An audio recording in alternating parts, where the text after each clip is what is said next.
Assalamualaikum warahmatullahi wabarakatuh. Ketemu lagi sama Bu Isna. Hari ini kita akan melanjutkan pelajaran yang kemarin. Subtopik kali ini kita akan membahas tentang sistem organisasi kehidupan. Nah, siapkan alat tulisnya dan dengarkan baik-baik. Nah, mari simak. Sel tumbuhan.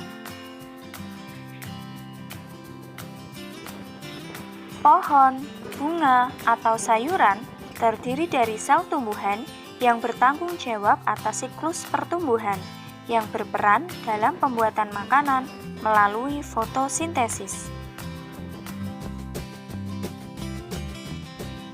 Sel tumbuhan mirip dengan sel hewan yang berisi inti sel atau nukleus, tempat materi genetik disimpan dalam bentuk DNA. Di dalam nukleus ada nukleolus yang dibangun dari protein yang dibentuk oleh ribosom dan dibangun oleh RNA. Ribosom adalah organel yang terlibat dalam sintesis protein. Beberapa di antaranya melekat pada retikulum endoplasma dan yang lain tersuspensi bebas dalam sitoplasma.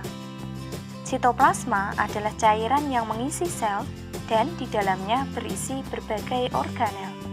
Salah satunya adalah retikulum endoplasma yang berbentuk labirin yang mengelilingi nukleus. Ada retikulum endoplasma kasar dan retikulum endoplasma halus.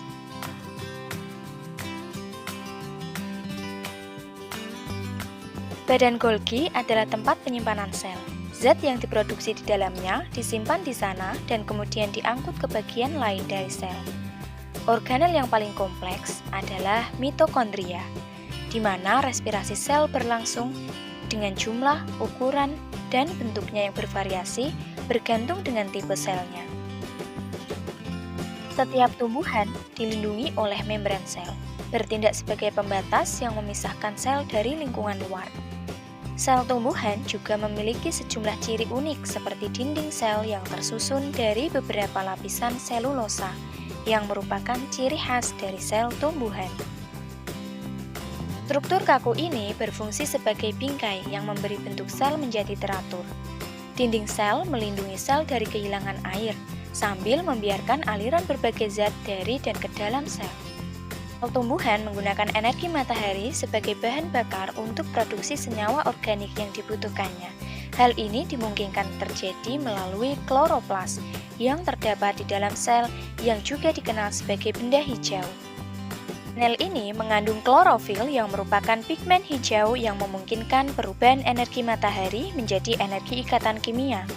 Vakuola besar yang permukaannya sering menempati hampir seluruh sel adalah fitur unik lain dari sel tumbuhan. Vakuola dapat diibaratkan sebagai tangki besar yang berisi cairan sel yang terutama mengandung air dan zat cadangan. Elemen sel tumbuhan ini bekerja sama untuk memastikan berfungsinya sel dengan benar. Mereka ditemukan di semua sel tumbuhan, terlepas dari jenis tumbuhannya. Berikut ini merupakan bagian-bagian dari sel tumbuhan. Selanjutnya, kita akan membahas sel hewan. Di video kali ini, kalian akan menjelajahi bagian-bagian dari sel hewan dan fungsinya. Sel adalah bagian dasar dari semua kehidupan. Tidak seperti sel tumbuhan, sel hewan tidak memiliki dinding sel sehingga mereka memiliki berbagai bentuk dan ukuran. Semua sel hewan memiliki 3 bagian utama. Yang pertama, plasma atau membran sel, yang kedua, sitoplasma yang berisi organel, dan yang ketiga, inti sel atau nukleus. Membran plasma membungkus sel. Membran plasma terbuat dari lapisan ganda fosfolipid, kolesterol, dan protein. Membran plasma juga bertindak sebagai penghalang semi-permeabel yang memisahkan lingkungan internal dengan lingkungan eksternal sel. Sitoplasma. Sitoplasma menampung semua organel yang merupakan subunit khusus di dalam sel. Terdapat sejumlah organel yang berbeda dan masing-masing melakukan tugas tertentu. Mari kita mulai dengan aparatus Golgi yang juga disebut kompleks Golgi atau badan Golgi. Aparatus Golgi merupakan tumpukan karang membran halus dan vesikel yang terikat yang berada dekat dengan nukleus. Aparatus Golgi berfungsi untuk mengemas, memodifikasi, dan memisahkan protein untuk sekresi dari sel. Selanjutnya dimasukkan ke dalam lisosom dan untuk dimasukkan ke dalam membran plasma. Lisosom. Lisosom adalah kantung membran yang mengandung hidrolase asam untuk memecah berbagai jenis biomolekul. Disinilah pencernaan intraseluler terjadi. Lisosom membantu proses sel lainnya, termasuk sekresi dan perbaikan membran plasma. Mitokondria. Mitokondria berbentuk seperti batang dengan struktur membran ganda. Membran bagian dalam ini terlipat menjadi proyeksi yang disebut krista. Ini adalah tempat sintesis ATP dan merupakan pembangkit tenaga bagi sel. Jumlah mitokondria dalam suatu sel bervariasi, tergantung dari jenis selnya. Sel darah merah tidak memiliki mitokondria, dan sel hati dapat memiliki lebih dari 2000 mitokondria. Peroksisom. Peroksisom adalah kantung membran enzim oksidase. Enzim ini mampu mendetoksifikasi sejumlah zat beracun, dan kalase merupakan enzim yang paling penting untuk memecah hidrogen peroksisom. Ribosom.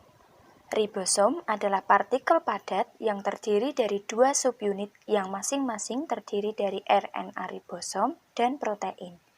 Ribosom bergerak bebas atau menempel pada retikulum endoplasma kasar. Disinilah sintesis protein berlangsung. Sistem membran retikulum endoplasma kasar membungkus rongga, siterna, dan gulungan melalui sitoplasma. Gugus gula terikat dalam vesikel yang kemudian ditransfer ke aparatus Golgi. Fungsi utama retikulum endoplasma kasar adalah sebagai tempat sintesis protein.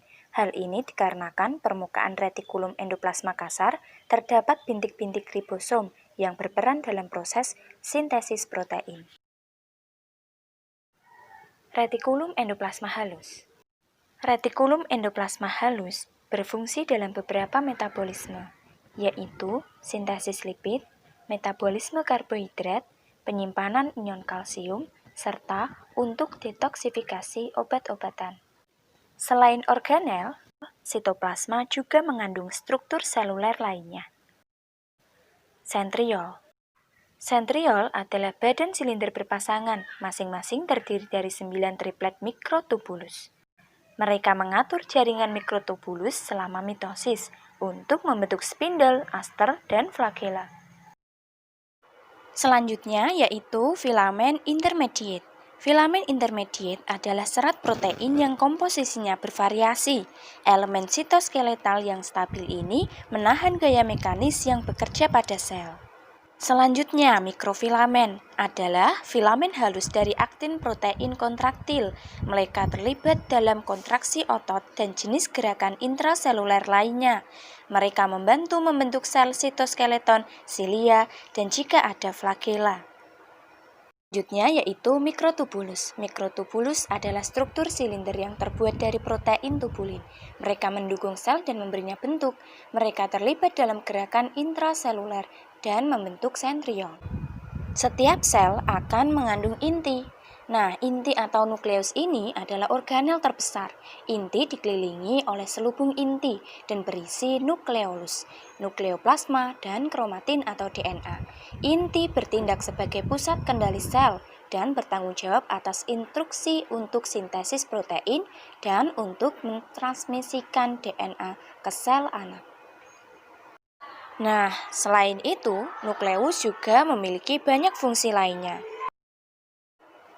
Selubung inti atau membran inti adalah struktur membran ganda yang bisa ditembus oleh pori-pori.